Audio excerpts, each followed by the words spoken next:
Hi, my name's Andrew Slattery and I'm the Head of Investments at Millbrook Group. For those of you not aware of Millbrook Group, we are a specialist property credit fund manager based in Melbourne. And it's a pleasure to be part of the TPC Virtual Professional Development Program number 2 for 2026. And our topic for today is all around compliance. Now, private credit, which we are part of, has been getting a lot of attention in recent times, and that culminated in 2 reports from ASIC towards the end of 2025.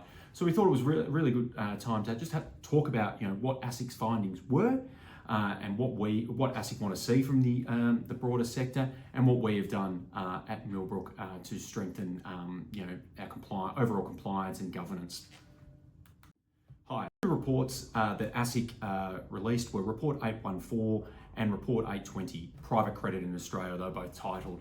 Now, what ASIC did note is that private credit is a significant and growing part of the Australian economy, filling financing gaps that have been left by the banks. But they also highlighted a number of issues amongst some funds, particularly around governance and investor protections. And I'll take you through some of these key findings and what the potential implications are and what ASIC is looking for fund managers to do in the future. So the concerns that were raised by ASIC were not overly surprising to us at Millbrook, and we certainly welcome greater transparency in the sector, and I think most prudent fund managers are of the same view. Now, the key focus areas that ASIC highlighted in their 2 reports were fund disclosures and transparency, marketing and distribution, fee and income transparency, governance and conflict management, valuation practices, liquidity management practices, and credit risk management processes. Now, I won't go through every single one of these key focus areas, but I'll certainly touch on the ones that ASIC highlighted as being the ones of most concern to them, and take you through what ASIC wants to see from fund managers and what we at Millbrook have done or are doing to improve. So in terms of reporting and transparency, ASIC were really concerned here about a lack of disclosure from fund managers. So things like not providing adequate reports on what is actually in your portfolio, or not adequately disclosing what fees are applicable. So ASIC really wants to see improvement from fund managers around their overall transparency on what makes up their fund and what sort of fees they're charging. So from Millbrook's perspective, we think we're ahead of the curve in terms of portfolio reporting and transparency on what is in our overall portfolio. Over 12 months ago, we developed a detailed portfolio report. It's very granular. It even goes into things such as the average credit score of our borrowers and guarantors. We've had really good feedback on that from advisors over the last 12 months, and we've made improvements along the way to ensure that we're including as much detail as possible. So ASIC now, I would believe that they see that sort of report as best practice.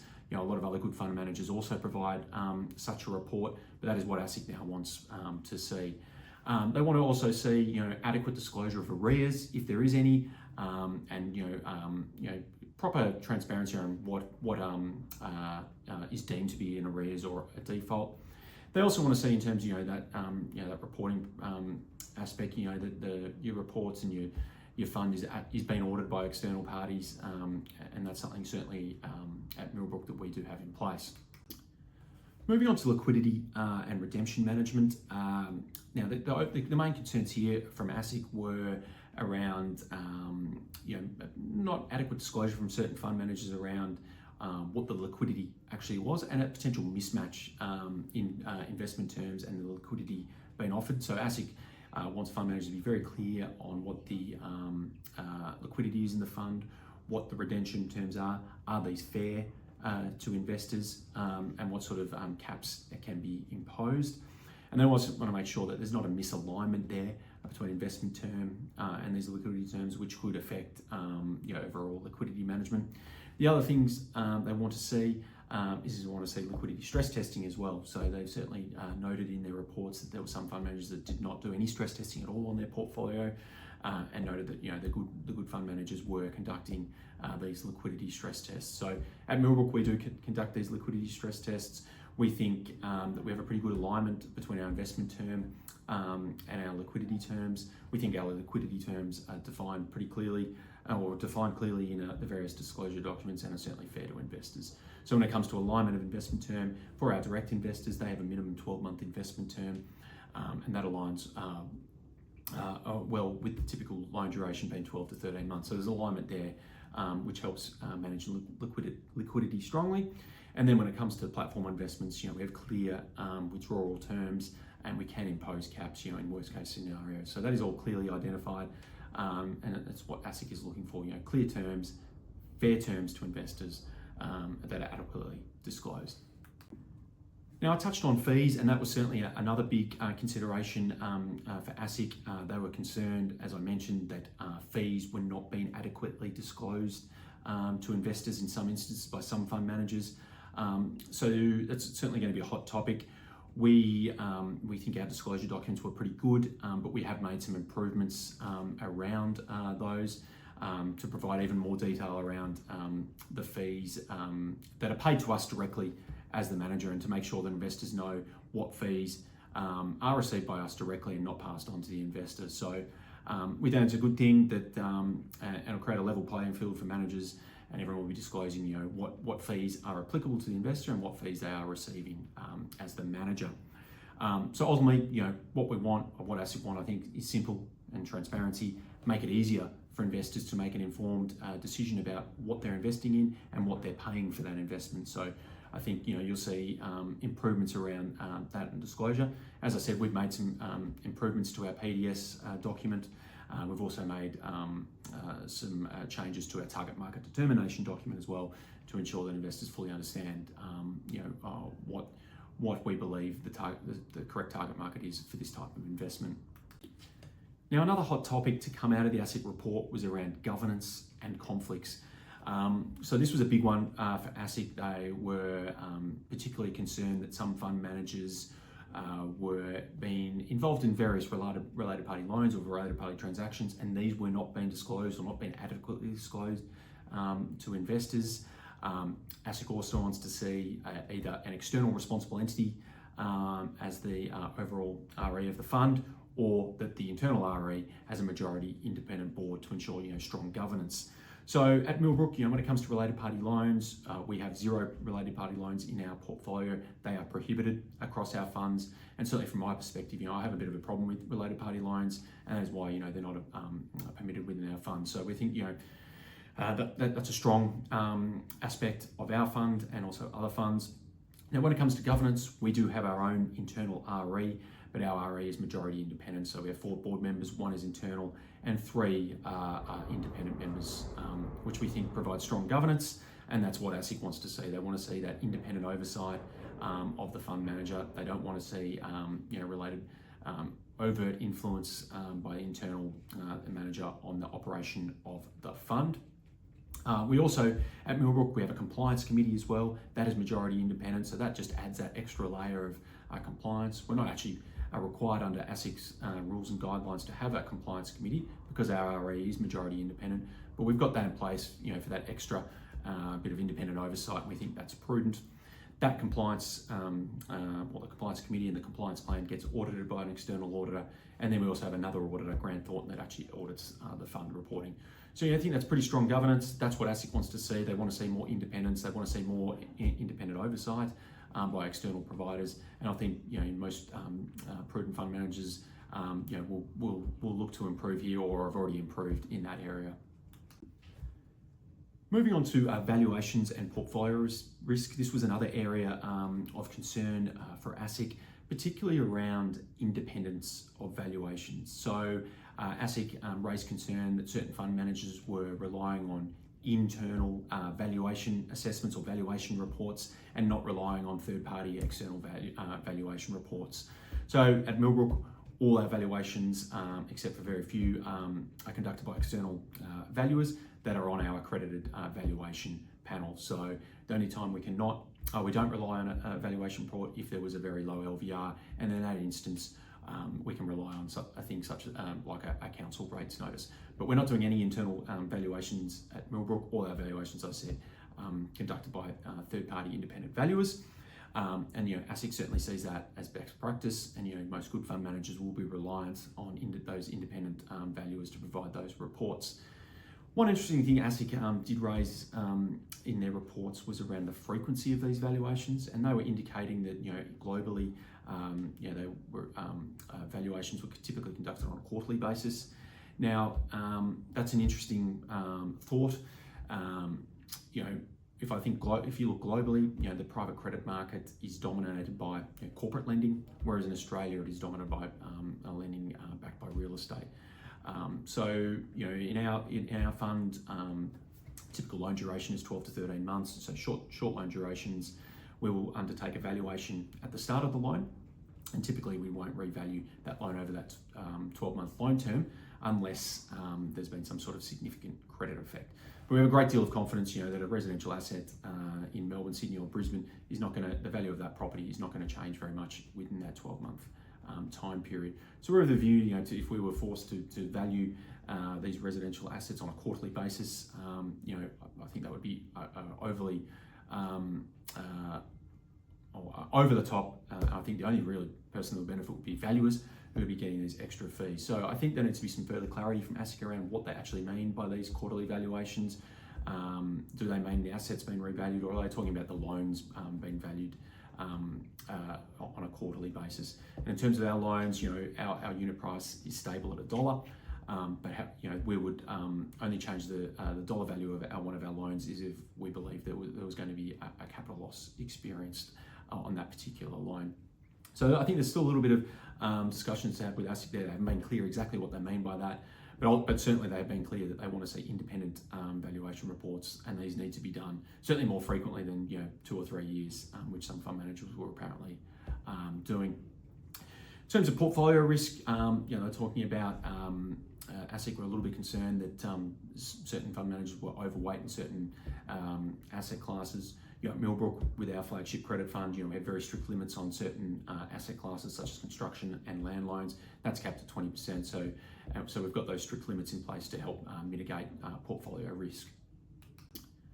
Moving on to liquidity and redemption management. Now, the main concerns here from ASIC were around not adequate disclosure from certain fund managers around what the liquidity actually was, and a potential mismatch in investment terms and the liquidity being offered. So ASIC wants fund managers to be very clear on what the liquidity is in the fund, what the redemption terms are these fair to investors, and what sort of caps can be imposed.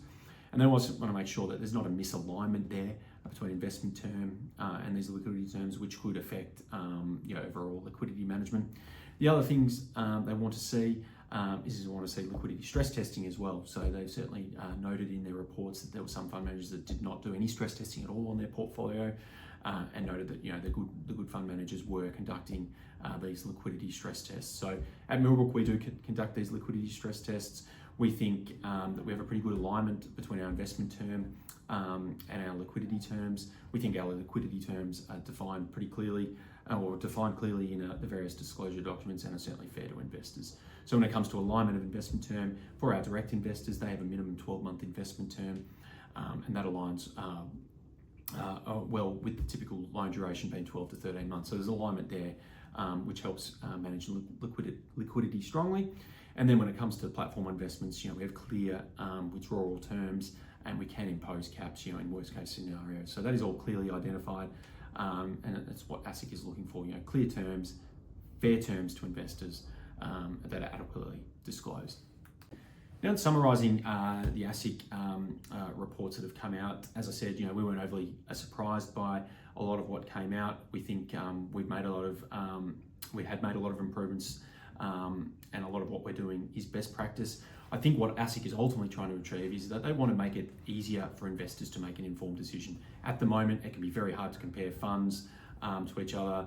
There's a misalignment of terminology being used, things like investment grade being used when none of the assets are actually rated by any external rating agencies. So they basically want to make it easier for an investor, as I said, to make an informed decision on a fund, and be able to compare those funds on an even keel, and make an informed risk return decision. So I think most fund managers have or will be making improvements to ensure that they are meeting what ASIC wants to achieve. But I suspect there'll be some laggards, and I suspect that means that ASIC will come in with some sort of guideline. I'm not for more regulation. I'm not sure it's necessarily required, but I think that is what is ultimately going to come in. ASIC will come in with some sort of guideline that fund managers need to meet in due course. I suspect that will come out, potentially towards the end of this year, after they've done another review. I suspect they're going to review all the funds they reviewed in the initial review last year, come back, see what they've done to improve things, and if they haven't, well then maybe they're going to come out with the big stick. But time will tell, but I think it's a positive step for the industry. I think as the sector is maturing, it's important that transparency and good governance is at the forefront of the sector, and I think that will lead to better investor outcomes overall.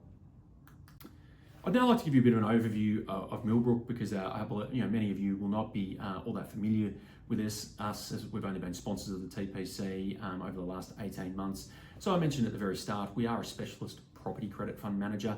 So we're part of the broader private credit sector, but I'd certainly suggest that our funds are more your traditional vanilla mortgage funds.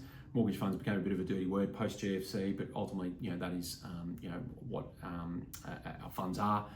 We operate two funds. We've got a Millbrook Credit Fund, which is our retail offering issued under a PDS, and we also have a wholesale offering called the Millbrook Income Fund, which is obviously issued under an IM. The business has been growing. We've got a presence across the eastern seaboard now. Where head office is based in Melbourne. We have a presence in Brisbane and Sydney now, and that presence, particularly in southeast Queensland, has been really good for our business, particularly originating new transactions. Real philosophy at Millbrook of alignment with our investors, and we've got a strong philosophy of co-investing in the funds. And at the moment, through shareholders and staff, there's approximately 20 million invested in our various funds, which is not an immaterial amount when we're managing sort of circa 350 million. As I mentioned, we've got an independent board, 3 independent directors, highly credentialed, along with one internal, being our executive chairman. Our custodian is Perpetual Corporate Trust, and our auditor is Grant Thornton. Now, the fund I'd really like just to highlight is our Millbrook Credit Fund Diversified, which is our flagship pooled first mortgage fund. This is the fund that sits on a number of platforms and has recently received a Lonsec rating of investment grade, which is very pleasing. At the moment, the fund is returning 7.5% per annum, paid on a monthly basis. But for advisors and intermediate investors coming via platforms, there is a 50 basis point management fee rebate. So that brings the all-up rate at the moment to 8%, and we certainly think that is a very compelling return for the risk-return profile of the fund. And I'll just touch on the makeup of the fund now, so you've got a bit of an idea of what that looks like. But before I do that, just wanted to touch on some of the key investment guidelines that our fund adheres to. So we have a very strong preference for short loan durations. So the maximum loan term we'll do is up to 24 months. The weighted average loan duration of the portfolio at the moment is around 13.5 months. So it means loans are rolling on and off regularly. That helps create inherent liquidity within the portfolio. And it also allows, those shorter duration loans allow us to pivot the loan book quickly. So we can pivot between fixed and variable rates. We can pivot between different security asset types depending on market outlook, and we really like that ability to be able to pivot quickly. We think that's important and differentiates us from some of our competitors. At the moment, this fund has a strong preference for residential property as security for our loans. I should point out here though, we do not do any consumer regulated loans, so loans issued under the National Consumer Credit Protection Act. All our loans are issued are to corporate or commercial entities, so they're considered unregulated. It just happens that a lot of our loans are backed by residential assets. So think, residual stock, so apartments, townhouses, houses, and the like. Now we minimise construction loans and also land loans. It's a maximum of 20% respectively allowed on those two security types. We limit that, just to limit the risk within the portfolio. Geographical diversification is certainly important.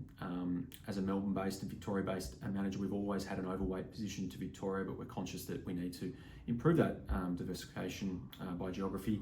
And to that end, we've significantly improved our presence in Brisbane and Sydney, and I expect Sydney and New South Wales to have about 25% of the portfolio by the end of the year, and Brisbane and Queensland probably 20%, which will be very pleasing.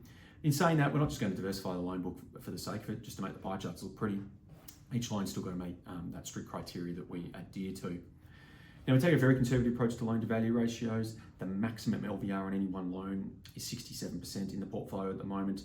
We're targeting a weighted average LVR of 50 to 60%, and at the moment, the weighted average LVR of the portfolio is about 57.5%. So a really good capital buffer there for investors, and we think that's provides strong protections for those investors. We don't lend against specialised assets, so things like NDIS, petrol stations, aged care, childcare. It's not that we're against those assets, particularly. We just think it can potentially compromise the liquidity of the portfolio in worst case scenarios. And ultimately, we certainly are very conscious of liquidity as well. I talked about the shorter duration loan book that helps with that liquidity. We also maintain cash balances there as well to help fund any potential withdrawals, and we're sort of targeting a minimum cash balance of 5%. And over the last little while, of 12 months, we've been averaging 7 to 8% cash in the portfolio. Now, in terms of the portfolio profile, at the end of June, you can see there I've touched on some of the things around the LVR and the target. You can see we've got that overweight to residential property, as you can see, and then we've got a nice mix of those other asset classes, being land, commercial and construction, and industrial, which has been a strongly performing asset across the eastern seaboard of Australia over the last 12 to 18 months. And then in terms of security location, you can see there we've got that overweight position to Melbourne, but the percentages in both Sydney, in New South Wales and Queensland improving significantly. So up over or under 60% of the portfolio now in Victoria, and about 35% in New South Wales and Queensland. As I said, we expect that to grow considerably over the next 6 to 12 months. Now, in terms of key contacts, obviously myself, head of investments at Millbrook. Some of you would have met Reagan Williams at the conference earlier this year up at the Gold Coast. Reagan looks after Queensland and WA for us. We've got Paul Bander down here in Melbourne. He also looks after South Australia. And we've also got Michael Baker, who helps us out in New South Wales. So if you do have any questions about Millbrook, our funds, or about anything in general around the property credit and private credit sector more broadly, please don't hesitate to reach out.